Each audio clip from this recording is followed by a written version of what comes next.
Hello and welcome to the 30s Comedy Podcast. My name is Clint. Uncle Marcus. Today we have our second guest on the pod, my brother Luke McKay. How's everybody going? Luke McKay! Yeah. Oh, yeah. Luke McKay! That's Second a reference guest. to back in the day, Luke had a voicemail on his phone. He had a voicemail on his phone. Yeah, I made That it when was I was when like you were 9, 10 9? years old or And something. he didn't change it. He didn't know how to change it. I still don't know how to change it. I'm surprised that they took it off my account. Is it still there? frankly. You're almost 26 No, and it still goes, Luke McKay! No, I definitely don't even have a voicemail set up anymore because I just hate getting voicemails.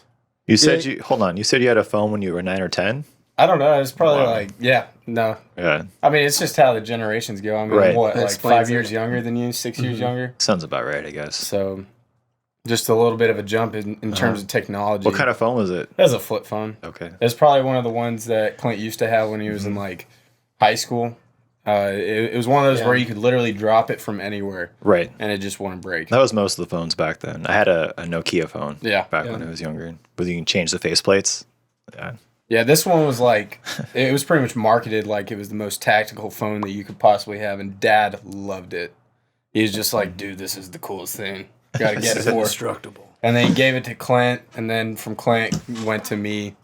And I could never figure out how to do like a T9 word on it. Mm-hmm. So I was always. Oh, that's right. Yeah. Oh, Okay. I was a T9 king. Yeah, I Okay. would always watch him do T9 word. I'm like, how is he doing that? I remember T9, and I used to be very quick at it. Today, I don't remember how it worked.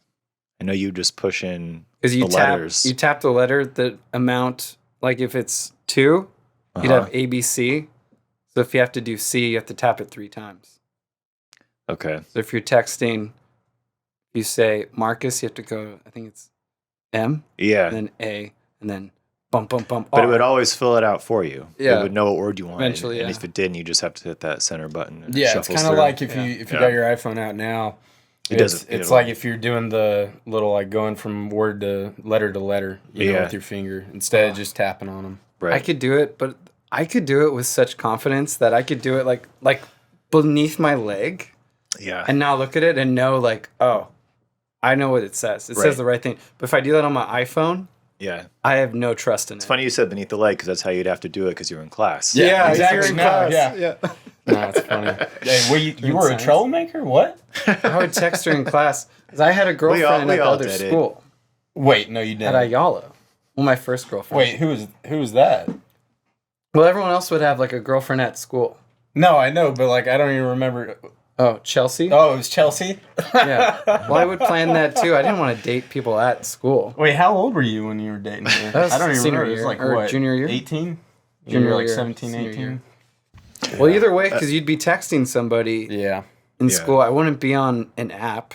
I wouldn't, because I wouldn't do Facebook yet. I didn't have Facebook. Yeah, yeah. All I would really remember from that relationship, for you at least, was the awkward rides to church in the Suburban. She's always like, in between either like, it would go like me, Chelsea, you. Or like somebody else, Jake, Chelsea, you. And it was just, it never was like extremely normal. Never ever got to that point where it was like second nature. You know? But it's To always funny now, you know. To segue from Chelsea, she was in the Army. You're in the Army. Yeah. Wait, Yeah, wait. Hold on. Before we get too far into this, I just want to point out one thing. If you are watching this on YouTube, we had to get a little bit of an upgrade in the studio. Stick around. A little bit of a yeah. level up happened for us today. So there's gonna be some cool things coming here if you can see. You probably can't see it from this angle, but got It's some above TVs in here. Marcus. You can see above Marcus. I don't think the camera's getting behind me. Yeah, you can see. Oh, Oh, they okay, can yeah. see. So you Yeah, can see behind back you that there. way, yeah. We're gonna do some fun stuff with that coming Oh, up yeah. soon. No, it's an awesome setup you guys got here. Yeah, It's yeah. great. We leveled up a little bit, which is great. Oh, and the location, it's just fantastic. It's right next to the beach. Yeah, Yeah. yeah. Way to dox us, Luke. But yes, we're in Costa Mesa next to the Hey, beach. whoa. I didn't say where we were. You pointed that out. I just said Yeah, we were Trying to next go the beach. international. Okay.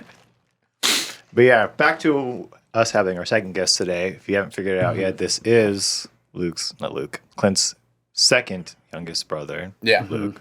Clint, you have 3 brothers. Yeah, right? so he's the third. It's the third. Okay, so how Luke's old? the third. So you're 30. The next one is how old? 28. And that's Yeah, Jake. Jake. Jake. And how old are you, Luke? And I'm 25, about to be 26 in November. 25, about to be 26. Yeah. All right. So you're almost to the 30s. Yeah, I mean, I'm getting to the back half of the 20s Yeah. right now, and Yeah. it's been quite a journey. It's you know? I would Yeah. say the back half of the 20s is kind of an eye-opening time for a Yeah. lot of people. Just personally myself, I know when I was going into it was like 26, 27, 28, a lot of stuff for me started to change, professionally, personally, just how I like to look at the world. Yeah. Like everything kind of changed at that age. Do you feel like you're kind of going through that shift right now?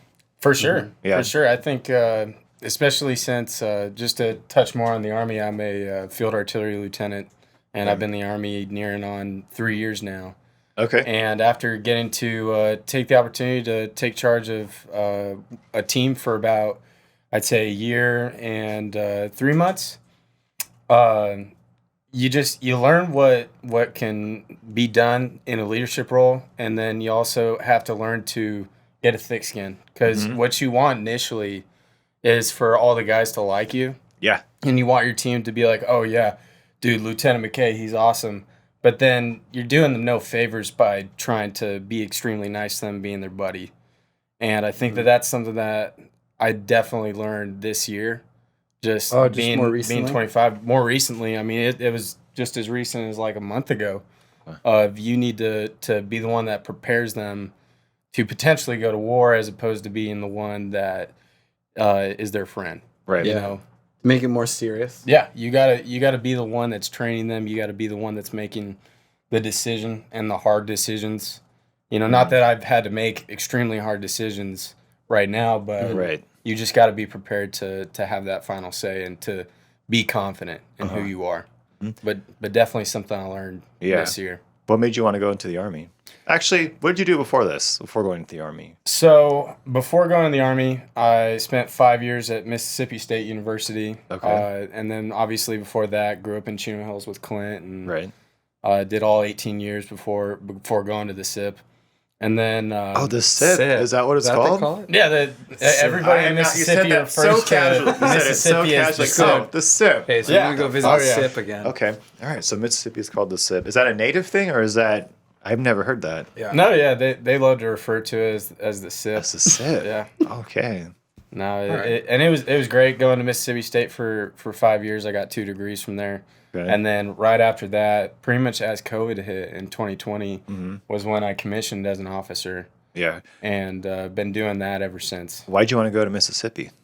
So Jake, our brother, he ended up going to Auburn University in Alabama, Okay. and pretty much every single time he would come back home, he assimilated to the Auburn culture, to that Right. Alabama culture, Uh-huh. and it was really appealing to go and spend a couple of years down in the South. And I know the South gets a bad rap a lot. It does. But it was really affordable, and the campus was beautiful, and it just has really nice people there. Yeah, because all three of us grew up in the same area. I Yeah. grew up in Long Beach, but also with you guys too. And it's such a different kind of culture to go to the South that it's interesting that not just you, because Jake and then your youngest brother is there too. Yeah, And now Brett's your going parents. to Auburn right now. Parents are there Yeah. too. All just kind of migrated over there and took to it. Yeah. That's I interesting. mean, gas prices are a lot cheaper than what we were filling up on today in Right. California, and I mean, cost of living is a lot cheaper Yeah. down there. So that's a really appealing factor to a lot of people, especially now Right. with the whole COVID situation. You've seen a mass exodus from California and New York, and they're migrating all over the place. But one of the main ones is definitely in the southern United States. Right. Interesting. Mm-hmm. So you went to Mississippi State? Yeah, Mississippi State, okay. different from Ole Miss. Uh-huh. Ole Miss is the University of Mississippi. Mississippi State is the state school. It was around a little bit later. I think it was founded in 1878, and Ole Miss has been around since I think the 1830s, 1840s. So they were there first, but big rivals in football.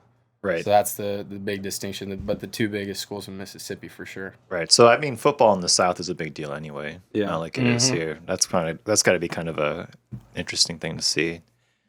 Oh yeah. Yeah. What were your degrees in again? So I got one of my degrees is in business, and its focus is international business, and then the other one is a Bachelor of the Arts in foreign language, and the concentration is German. Okay. Oh, cool. Interesting. What was the social scene like there going to a college in the South? Like, what did you guys do when you weren't in class?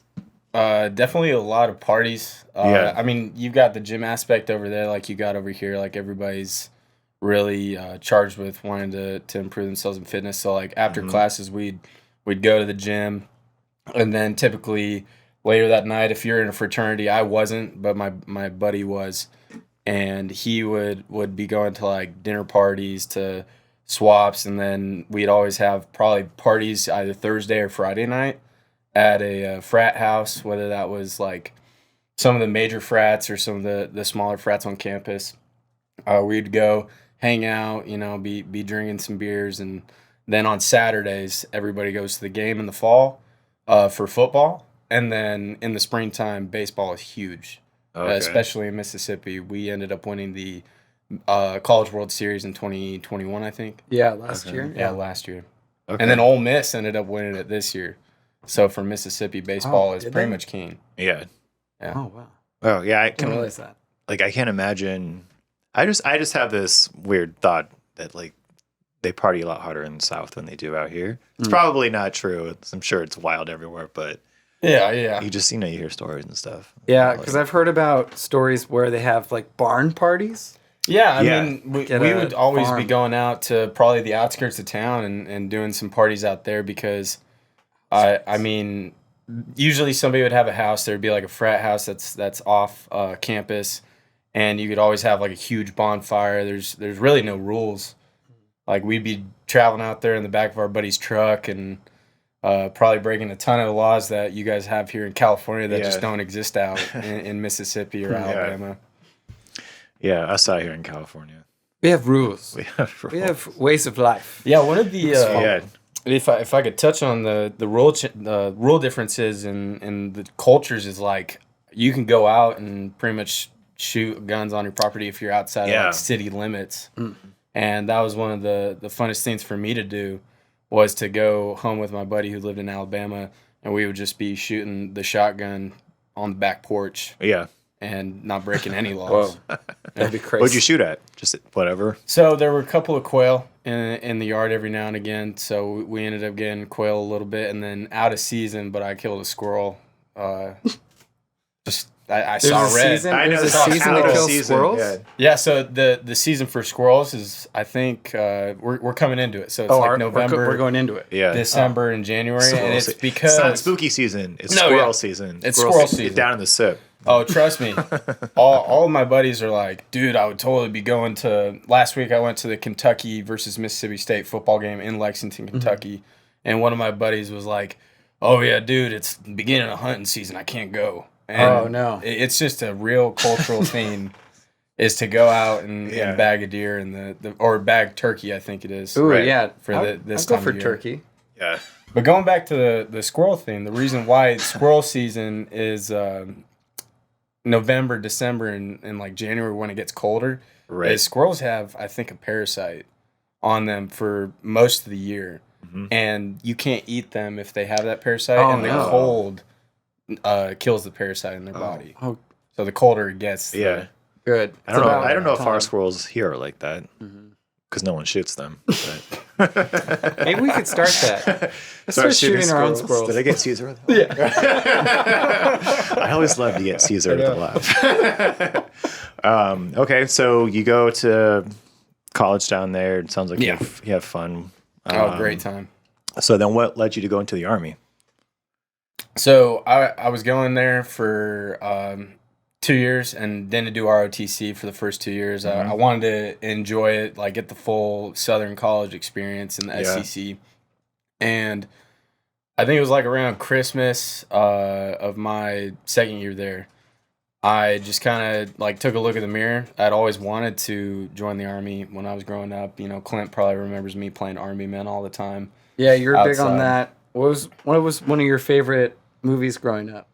Saving Private Ryan, for sure. And then anybody who's anybody has seen the Band of Brothers series. you know, and if you haven't, I encourage you to go out and I watch As a it. haven't child- seen it, so I must be nobody. But Yeah. As a child, but you I've seen watched Saving Private Ryan, and I have seen Full Metal Jacket. You know, that's Yeah. the Marines, but There's the other one, Memphis Belle. Yeah, Memphis That Belle, had but that's Sean the, Astin.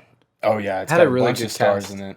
the spell. I don't think I've seen that one either. Sean Astin. I think it's got Harry Connick Jr. and Is that how old is that one? that's from was like 90s. 97, I think, Okay. is when Memphis Belle came out. Yeah. But for sure, like wanted to join the Army. Took a good look at myself in the mirror. Went up to the building that's on Mississippi State's campus. It's Middleton Hall. They got 2 levels. The top level is the Air Force, and then the bottom level is the Army. And I went upstairs first to go check out with the Air Force and be like, hey, what opportunities could I do here? And what they pretty much told me was, hey, man, you're too fat, and we're not going to accept you. And then Wow. I go down to the Army ROTC trying to get in on doing like PT to improve my physical fitness because I was pretty fat at the time. Uh-huh. And one of the sergeant first classes takes a look at me, and he's like, "What do you want to do, son?" And I'm like, "I want to be in the Army." And he's like, "You're not in shape." I'm like, "I know, Sergeant." And he's like, "We'll get you there. So we'll sign you up for PT." And I did a full semester of physical training Okay. at like 5:45 in the morning. For any college kid, it's just the worst thing in the world Yeah. to have to get up before 7 o'clock. It's hard for anybody. Yeah. I have to get up at 4:30 for work sometimes, and it's the fucking worst. So I get it. Same. Yeah. I understand that. Yeah. And so from there, it was a big journey to actually gain the contract to actually be in the cadet program. I think it took like a year for my medical waiver to go through. And then after that, about 2 more, I think it was like 2 more years, and then I commissioned. Okay. And there was a couple of summer trainings that I had to go do. The first one was your initial like cadet basic camp is what they called it. It's like a very condensed version of basic training. And then the next year was the assessment portion, which was advanced camp, and that's about like a month long, and it's just testing your leadership capabilities. But you got to be an idiot to not get through that. Right. Do people not get through it though? I mean, you have like a platoon-sized element that you're going through it with, and that's about like 35 to 40 people.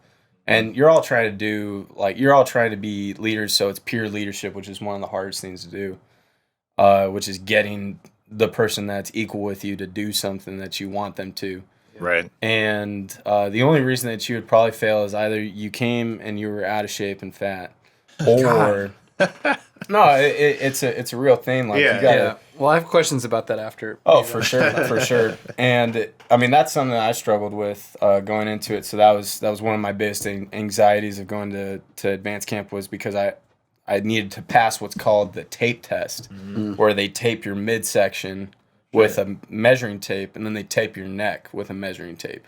And they subtract the neck measurement from your waist measurement, and they factor in how tall you are, they factor in how much you weigh, and they basically have this metric of how much body fat you have based off of those numbers. Yeah. That's the fat test? That's the fat test. And there's a lot of people that end up failing it. And So even I could totally get into that, but that'd be a big rabbit hole. you could say hypothetically you could do whatever training they gave to you, or you could pass whatever training they gave to you. But if they measured your neck and your gut, whatever you said, Yeah. but if you were considered too fat, you were you don't out? pass. Oh. So they kicked, I think, in my platoon, they might have kicked like one guy out for it. Luckily, I passed on the first day. And so you weren't that fat, I guess. Well, I mean, I was really like sucking it in. So that guy must have to been really fat then. Yeah. Was yeah, he? So Okay. like it, and you also there's I think it's the subjectiveness of who's taping you. Yeah. They can really be just an absolute jerk and like just do it real loose. Right, And right. you can't really fight with them, and you can't like object to how they test you because No. they're in the Army. They've got 16 years of experience. They're a 16-year E7 and they're taping you and they're like, dude, this guy shouldn't be here. I've got And so then- many years of fat shaming. I I could mean, keep what do you going. do? Yeah. Like, I request a remeasure of You my can. neck. You can. You Okay. actually can, but I Can mean, you go again? Yeah, it's a You were lot. choking a bit. That was- Yeah. Wait, can you do it one more It's like- time? I kind of liked it. Do it again. yeah, you guys are joking about it, but that's exactly how it goes. Oh, man. And people really like fight against it, especially. Yeah. Well, it sounds like kind of an ineffective way to measure somebody's effectiveness in terms Yeah. of their So, physicality. It's like, every oh, your single neck is time, too fat. just Like, two parts of your it body. doesn't mean you can't like Can't go perform. go and perform. Right. Like any weight that I've ever been at, like I could be like 250 pounds, and I can still perform like the requirements for a 12-mile ruck, which is basically you go out, you walk 12 miles with about anywhere from 35 to 60 pounds on your back in like an army backpack. And you got to do that within 3 hours, and that's a piece of cake at any weight for me. Yeah. And if I fail the tape test, they put you on what's called the Army Body Composition Program, Yeah. and you end up. It doesn't matter if you can pass the PT test, if you can pass the 12-mile ruck. If you don't look the part, you will get kicked out. And are you kicked out right away, or do they give you like a month or two? So what they do is at that train, and the point that I was getting at was there's a couple of people that they do end up kicking out. Like they kick out probably like 3 or 4 people for various reasons. The ABCP is one of them, and then a couple of the other ones are you just really can't lead people, and then you just are not like officer material, Right. and it takes a real special person to not be Yeah. that to the Army standard. But going Right. back to it, you get about, I think it's like anywhere from like 3 to 6 months to get off of the ABCP. Okay. And don't quote me on that, but you have to show consistent weight loss. And I think it's like 2 to 3 pounds a month. And the pretty only generous. time, Yeah. it's pretty Yeah. decently generous. But what does happen is you get what's called a flag on your record, which means you cannot promote to the next rank. If you were about to promote to the next rank, you can't go to special schools, which is like air assault school, airborne school, where you go jump out of planes and pretty much like you can't go do cool stuff. You can't progress in your career until you have officially gotten off of the Army Body Composition Program. So how often do they test that? Every 6 months, 6 you're months. supposed Oh, to. so you have to stay at a certain You, tape, you have to tape length. Yeah, you have to stay at a specific.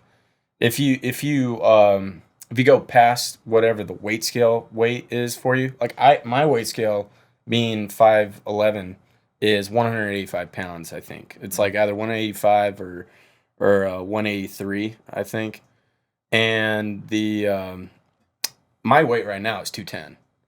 But I've passed the tape test because I mean my body fat is probably one of the lowest that's it's been since I've even been in the Army. Wow. So does that cause people in the Army to be healthier? No. Or do they still do whatever the hell they want? So what it does and what it did to me was it caused insane amounts of anxiety. Hell yeah. Anytime like I felt fat, anytime that I was kind of pushing the limits on being a little overweight, but still able to perform every single duty that was asked of me. Yeah. Well, if you got to get taped every 6 months, that you said every 6 months. Yeah, That's every gotta be 6 stressful. months. It's super stressful. Like I remember a couple of times where I'm going to get taped by whoever the ABCP guy is, and I'm just shaking because this is your career.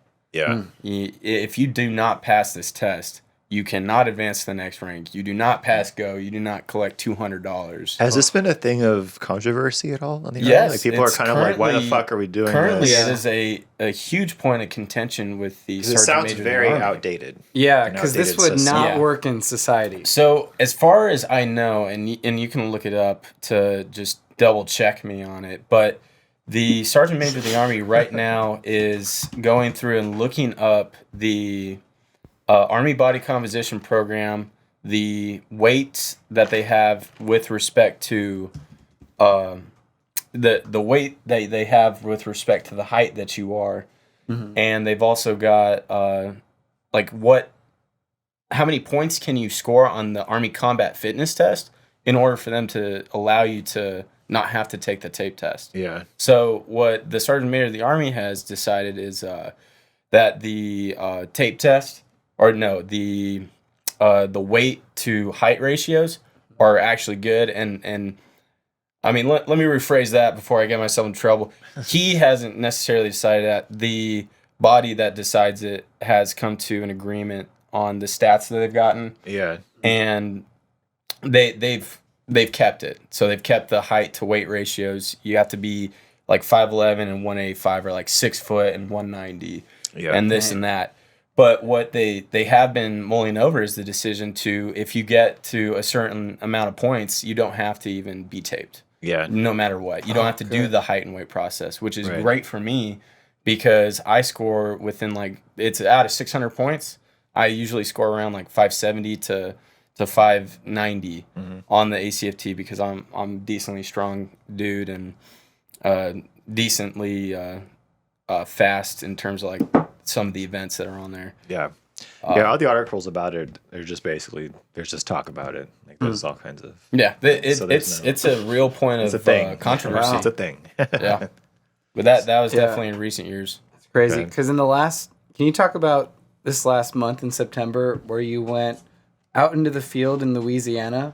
Yeah, so the Army has this thing to get infantry brigade combat teams ready to deploy, and it's called JRTC. It's the Joint Readiness Training Center in Fort Polk, Louisiana, and it's right next to, I forget what the town is. It's about 40 miles from Alexandria, Louisiana, and there's this big space to go and train in. And what you do is you train your brigade against the opposition forces that are there. They call them Geronimo, and these guys are pretty much specifically there to train other brigades and to train other Army units to get them and to pretty much measure how well their systems can put up with getting dudes like into a fight.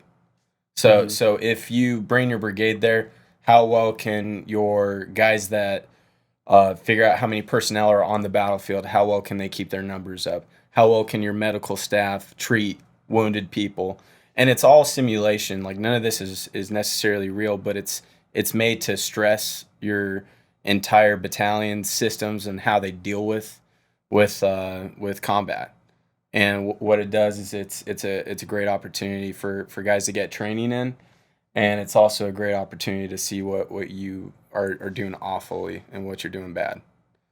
And that's the one where they take your phone away? Yeah, so I mean, I don't necessarily disagree with it, but when you go into Army training, like let's say if we were to deploy into a combat zone, you would not have your phone. Right. That's what I was So- going to ask next. Like There's no way you could bring a phone out. No, there. you taking you selfies. shouldn't. Yeah, you they're shouldn't like, be hey, able we're doing to. doing the real app. We're doing both sides of the camera. Yeah. Enemy is like, oh, that's where you are. Okay. Yeah. There's an ad so- for keeps. Oh, we blow you up. Yeah. Yeah, while I'm losing my hair. Oh, yeah, lose your hair and your arms. Yeah. God damn. Wow. Oh yeah. No, so intense. what you do is you go out there, you're in what's called the box for about 14 days, which means that you really don't get an opportunity to shower, clean yourself, do any personal hygiene while you're 14 going out. days? Yeah, 14 days you're fighting this fake enemy called Geronimo, and you're trying your best to execute the upper echelon's orders down to you. And you start out with what's called a joint force entry, which for us was air assaulting in on helicopters and seizing an airfield. And once you do that, you start to defend against the enemy. Once you've seized the airfield, you do that for about 3 days. You have a break in the middle where you conduct what's called an AAR, which is an after action review.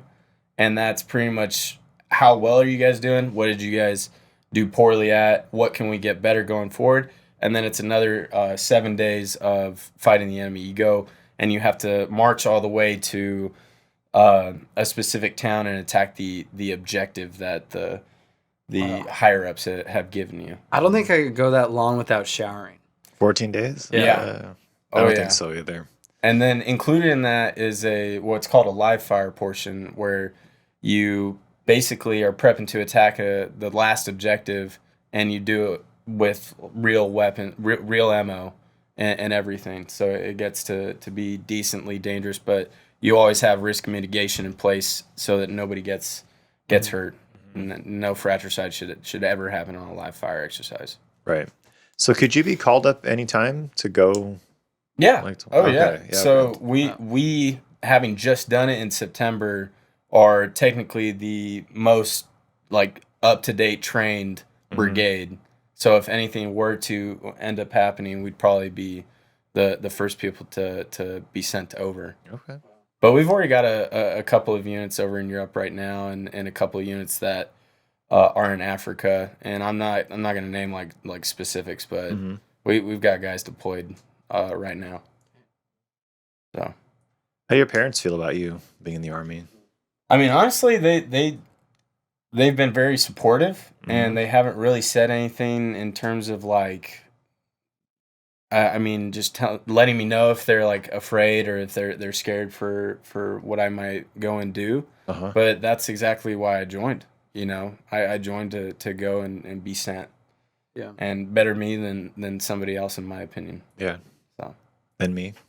You don't want me to go. You don't. No, I mean, hey, we'll shake you up, Marcus. How would that be for you? What'd you do with this? No one's telling jokes over here. Yeah. So everybody, we're serious all the time. Okay, all right. we'd come do the OSO tour. I could do that. Where comedians go. Yeah, I could do stand up for them. But I feel like you guys would love it. Honestly, the jokes that we make out there are so like it's such a niche. Like we make anywhere from like Lord of the Rings jokes to Monty Python, the Holy Grail jokes to you name it. Like we're all doing pop culture references. Mm-hmm. And do they watch any comedians out there? I mean, we don't really get to watch them, but anything, right? Yeah. You're just dudes being dudes out in the woods. Yeah. And if you, I mean, obviously, like we have women in the Army now, and they're in combat positions, and they're just so you're doing that in the woods too. Yeah. Oh yeah. Yeah. Everybody is. Oh. That's cool. Yeah. How do you feel about him being in the Army? It feels like he's like been destined to do it. Even as a kid, he's like the one. Like I'd be spending my time playing with Disney or superhero toys, but he would have tanks and army men. Yeah. And if it's Halloween, I'd be dressed up as like Shrek or something, or Genie from Aladdin, or a cartoon character, and he'd be in the camo. Yeah. Oh yeah. No, we had plenty of uniforms in the little costume bin when we were growing up. So okay. So do you want to stay in the Army, or is this like a means to an end for something else? Not really a means to an end. I'm up for anything. I think I'm really figuring out exactly what I want to do in the Army right now. Which is what it's good for. Yeah. And it's good that I've gotten the opportunity. Like I was a fire support officer for, I think it was like 14 months for a couple of different companies with 1327 Infantry. And it's taught me a lot. I've learned a lot of lessons about myself. And we'll see. I've got a couple of years left on my contract. Yeah. And a couple of things that I want to do. I think it's like 4 or 5. Okay. So I've got a little bit of time to figure it out. Yeah. But what I want to do, and what I've always wanted to do, and what pretty much every little kid wants to do when they want to join the Army, is doing something in like the Special Forces community. Right. And something along the lines of that. But it takes a lot of hard work, a lot of effort. Yeah. And we'll see how it goes. Yeah, it's interesting. It's not really the same, but my dad's a Marine. Yeah. But he went in when he was 19, and he just went because, well, one, he couldn't afford to go to school. He didn't have any money. Yeah. But he was also just like, I don't really know what I want to do. And like, he just said it's a really cool experience. They teach you a lot of shit. And they like kind of mold you into an adult and kind of put you on your path. I guess the Army is the same way. You know, a way to kind of find what you want to do. Yeah.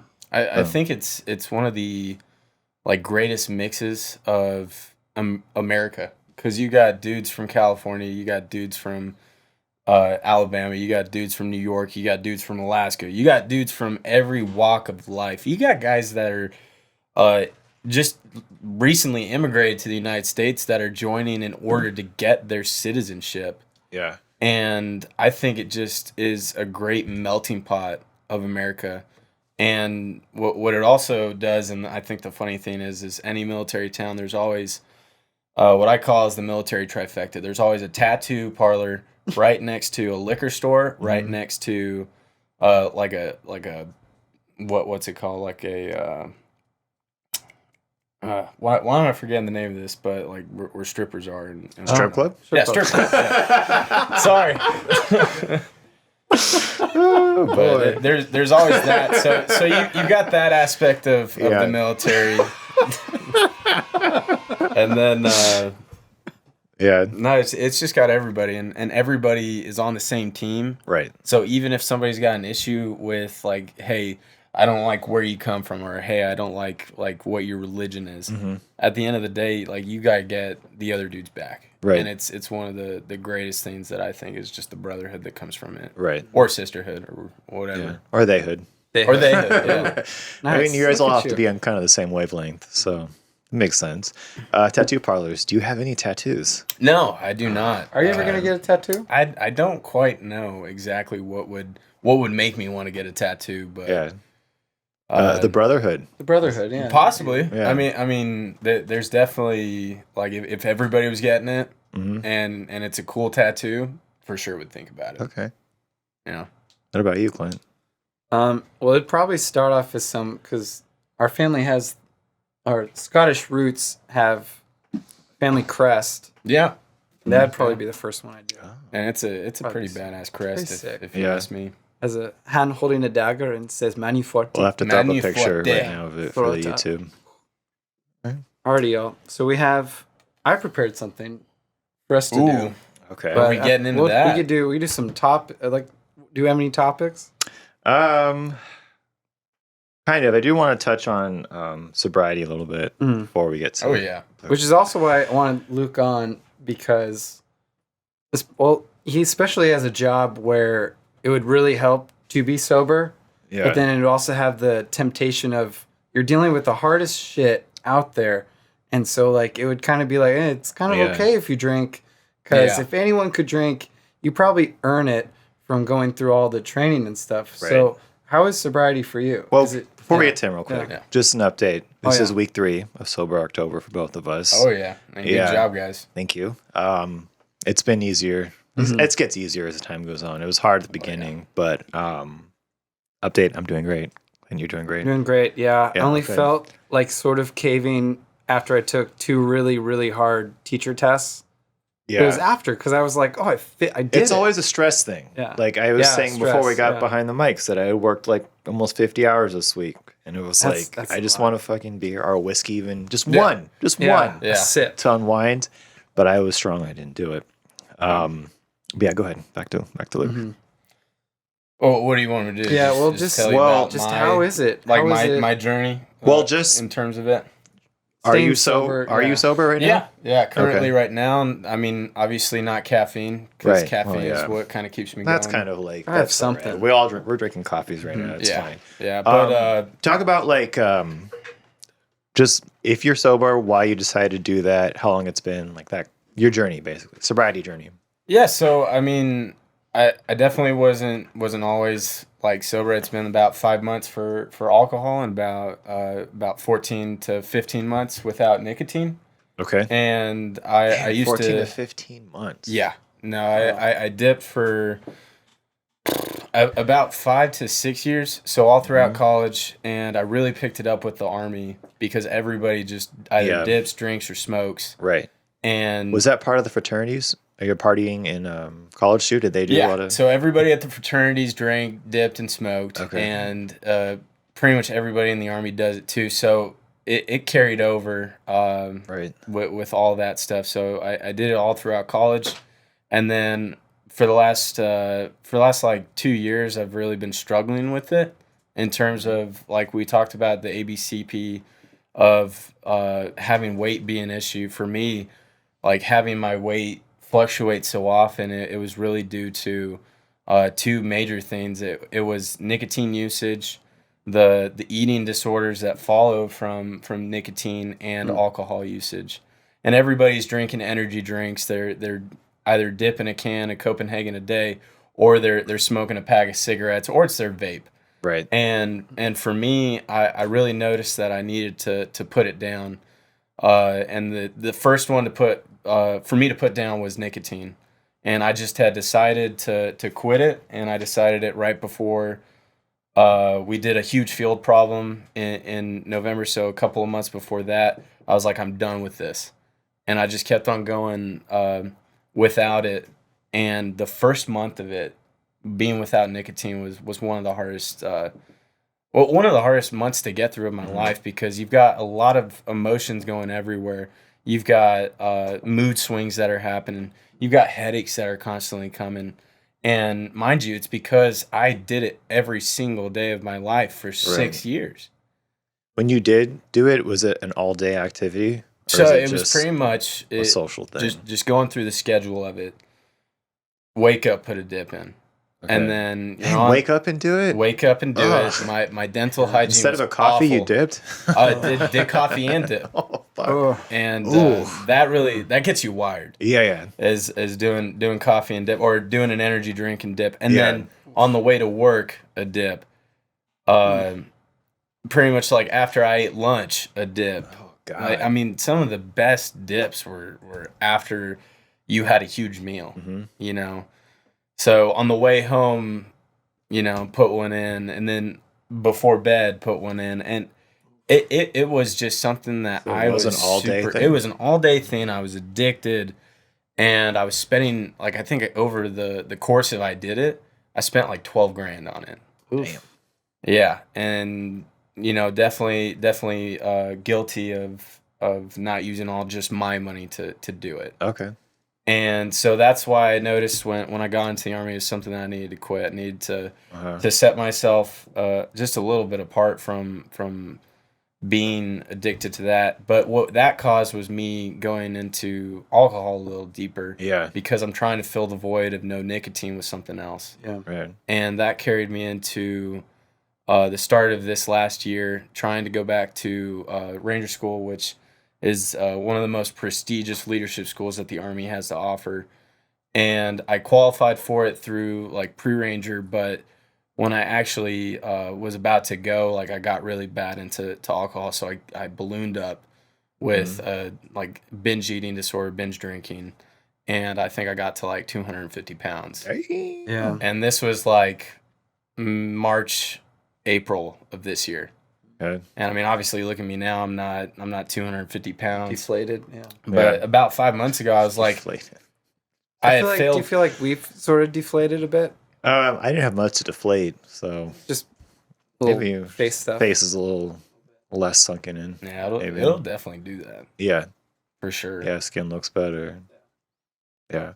Sorry, real quick before you keep talking, you said you didn't spend your own money on it. What did that mean? So, I mean, it's.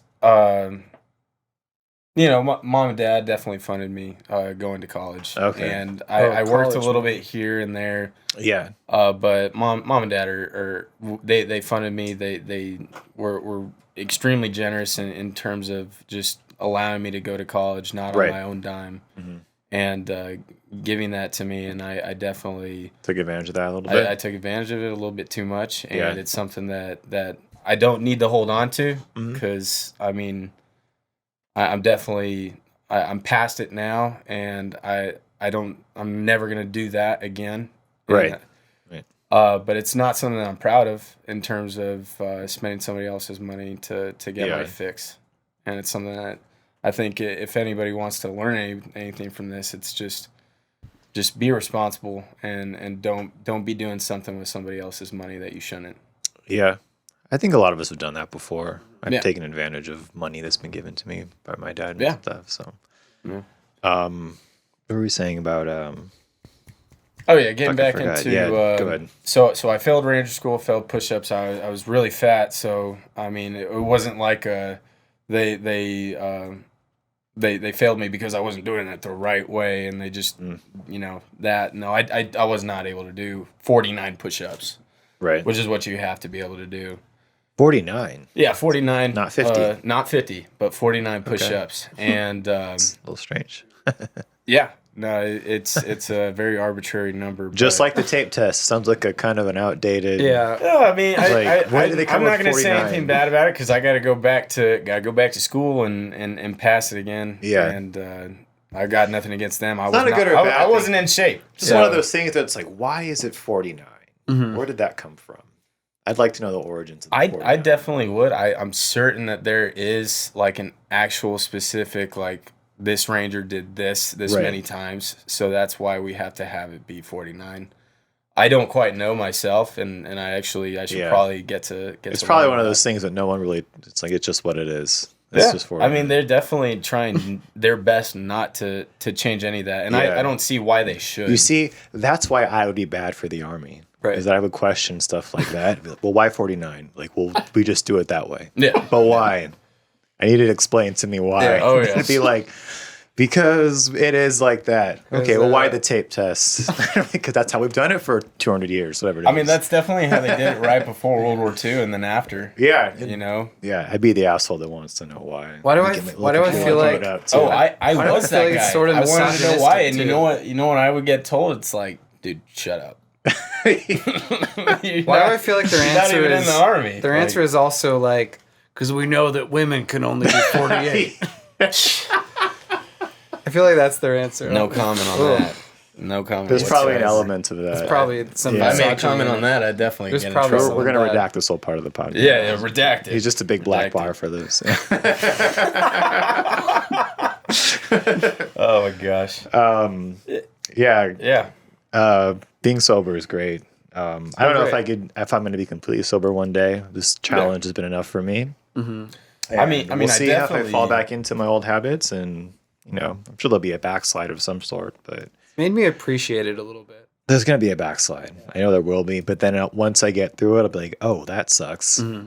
I know that I can do without, so Yeah. let's do without, or at least I'll learn how to moderate a little bit. Sort of like, I don't need to drink today. I can just go to bed. I mean, all Like- it takes is persistence. Yeah. You know, like even if you do have like a place where you kind of stumble and hey, Yeah. you had one too many and you wake up with a bad hangover, you just have to be persistent and try not to do that again. Yeah. Or even like I had said before we got on the mic, is that when I would feel that little twang or twitch, whatever, to drink, I just go for a run now instead. Yeah. To just And that's a super healthy way of just substituting. to just scratch that itch a little bit of like, I need something.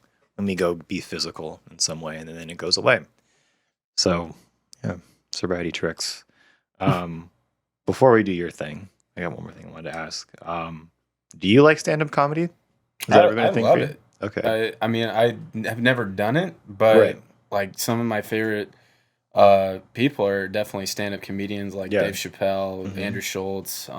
Oh, before I forget, I saw before he came in here today that Chris Rock and Oh, Dave yeah. Chappelle are going to be doing stand-up together at the Honda Center. Oh, really? Are Yeah, they? November something. Soon. Or maybe it's December. December. Hold on. 14th, 7th and 14th. 7th, December 7th. The Honda Center. I'm going to try and get tickets for that. I texted, that's awesome. texted our boy JoJo. So Oh we'll see. yeah? Oh, he might. Well, he works at the Honda Yeah, he Center. works there. and Wait, so They- don't you guys do stand-up comedy? I don't. You don't? He, Like feeling pretty good now. yeah, you have a I'll lot. get Of, back you have a at lot it. of your jokes written in there. He's doing some stuff towards it. Stuff. Yeah, I have no desire to get on stage really. Maybe in the future that would change, but more now is just writing, like comedy writing or sketch or something like that. Not even really acting in sketch, just writing sketches and having other people perform them. Because I'm not an actor. Yeah. That's not really anything I want to do. But the stand up, maybe. I know, like in the last few months, after like people have started to learn about my passion for stand-up comedians, have told me like, oh, you might be kind of good at that. Just unprompted Yeah. feedback too of Mhm. someone saying that. Like, oh, that's kind of nice to hear. And then I saw, who'd you guys go see? You guys saw, it was Tom Segura? We saw Tom Segura in San Diego.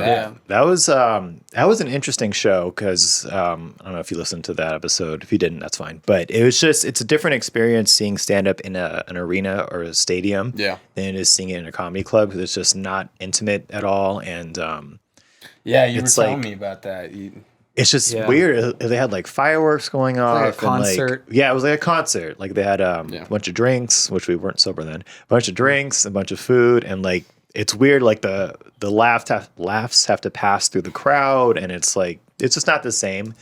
It was a fun experience, but definitely prefer the smaller rooms. Like comedy clubs are just if you've never been to one, it's kind of like it's hard to explain, but it's dark, it's dirty, people are drunk. It's like not a strip club, since we just talked about that.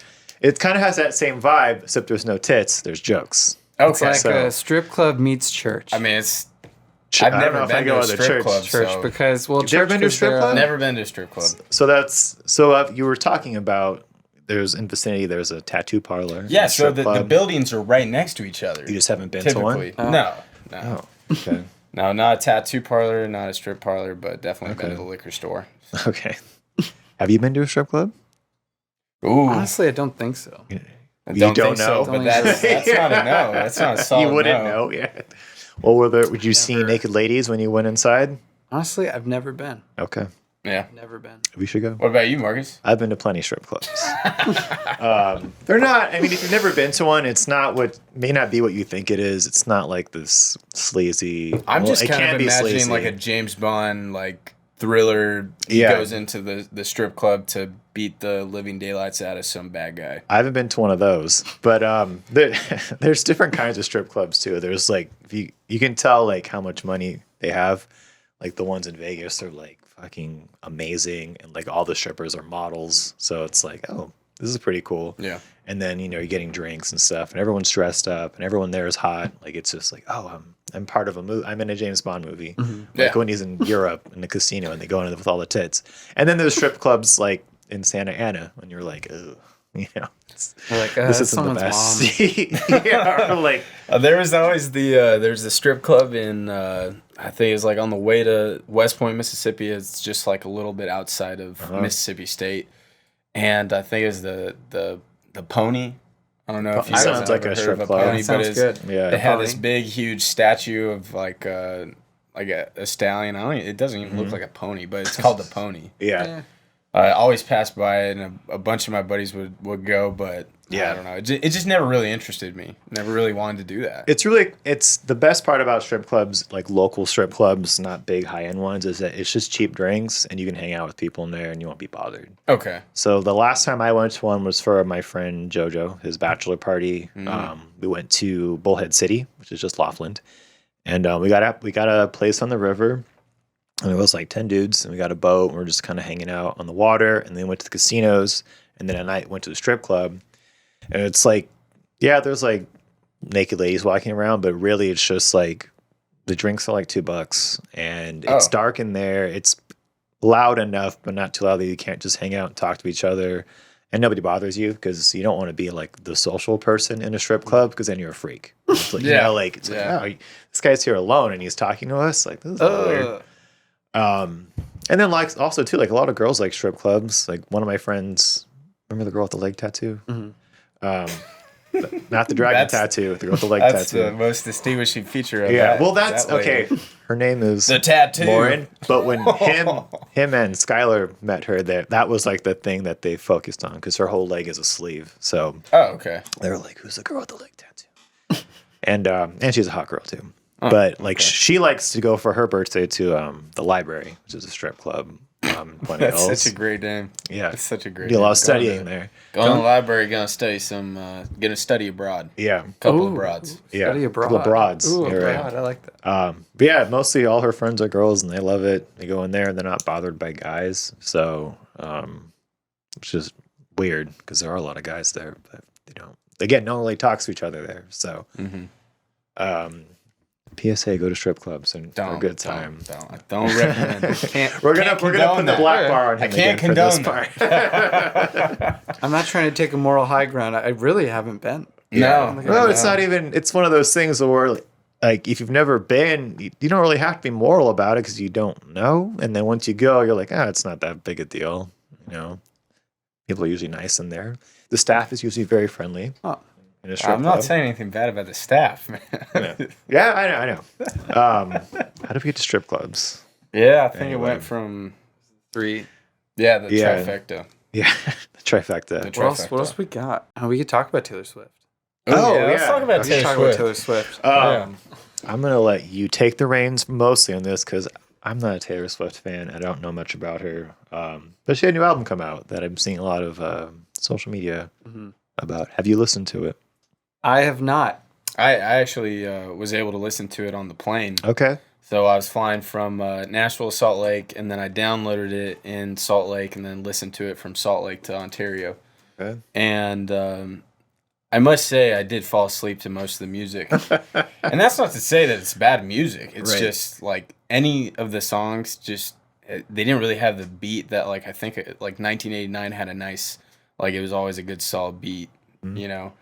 But just most of them were kind of a little, you know, like I'm just gonna fall asleep. Are you a Taylor Swift fan? Yeah, no, I'd have to say that I've been a big Taylor Swift fan for most of my life. Like her Taylor Swift CD, the Fearless CD, the Red, you name it. Like I listened to them all in the car, especially like driving with mom to junior high school back in the day. But I could probably sing you every single song from Taylor Swift and Fearless for sure. Yeah. But I missed the Taylor Swift that was like pop country.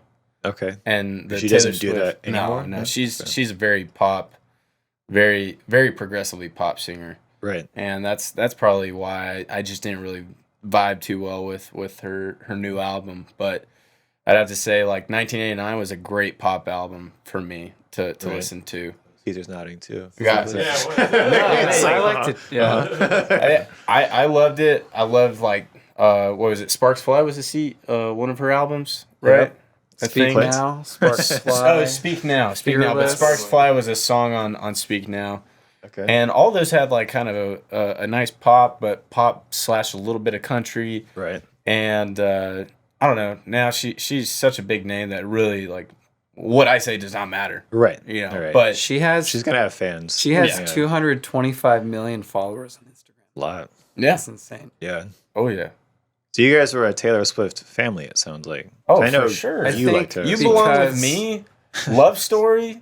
I know Love Story. You cannot hate any of those songs. I could put those on right now and just sing them verbatim. She came out when I was in high school. That'll be the bonus episode. Luke sings for us. We'll do it later. So in Love Story, this is about Romeo and Juliet. Yeah, Romeo and Juliet. Does she have an accent? She used to. She's so used to. She started off as a Nashville country singer. Okay. And I think I was on a car trip out to Obed, which is in Nashville past Cookeville, Tennessee. And one of my friends, she was talking about how she's not really country. She came from like a suburb of Nashville that nobody would really consider country. But she started in Nashville. That's where I think she got her big start. Unless I'm completely off on that. And no, you're good. The thing is, my thing with Taylor Swift is that I started listening to her as a high schooler, believing in love. Yeah, and I started listening to her in like 6th grade, 7th grade. Let me keep going. This will be a hot 3 minutes because it's the time. Wrap it up. So listening to her songs, I was always like, oh, I could write songs like this about girls.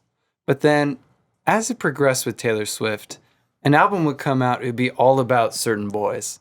Yeah, specific dudes. The next album, all about all these dudes. Oh, and there's nothing wrong with you?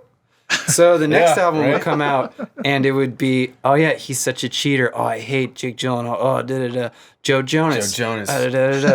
What's wrong with you? Speak Now. No one's at your wedding because you're not having a wedding, Taylor. Like, what's going on?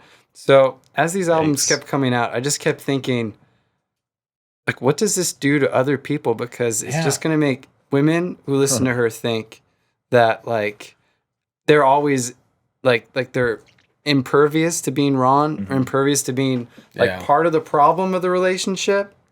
And that's how I felt like, because as a man, I was like, I think that affected me too, where I was like, I've got nothing wrong with me. I'm great, doing good. But as I've gotten older, I'm like, oh, well, maybe I've got some problems too. For sure. Yeah, and maybe there's some albums now, I think as she gotten like super, super poppy, there's probably been more where she does talk about like it going both ways. Mm-hmm. Probably like diverted away from the he's such a shithead, his name is Jake.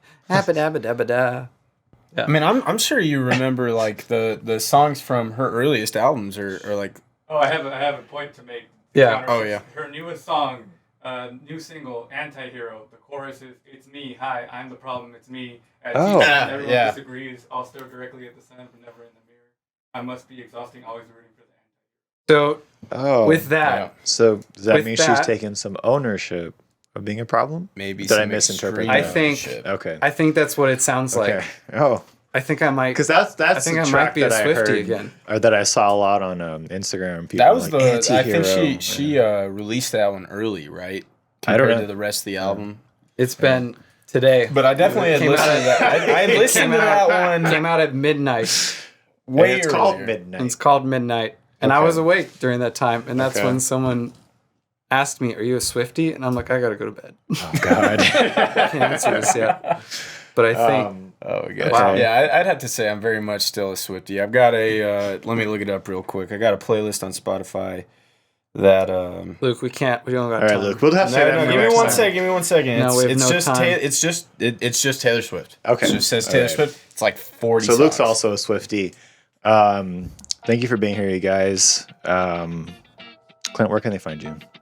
At the _Clinton_show. You can find me on Instagram at Uncle2_Marcus or on YouTube, The 30s Podcast, Spotify, iTunes, Apple Music, all the things. iTunes? I think so. Yeah. There? Well, that's Apple Music, isn't it? Music. Apple Podcasts, yeah, whatever. Okay. I'm well into my 30s. Luke, where can they find you at? They can find me at Fort Campbell, Kentucky. There we go, in That's where I Kentucky, work. you guys. Down in the or in the mist if you ever go back there. Oh yeah. Thank you for being here. We'll see you guys next time. Later. Swifties.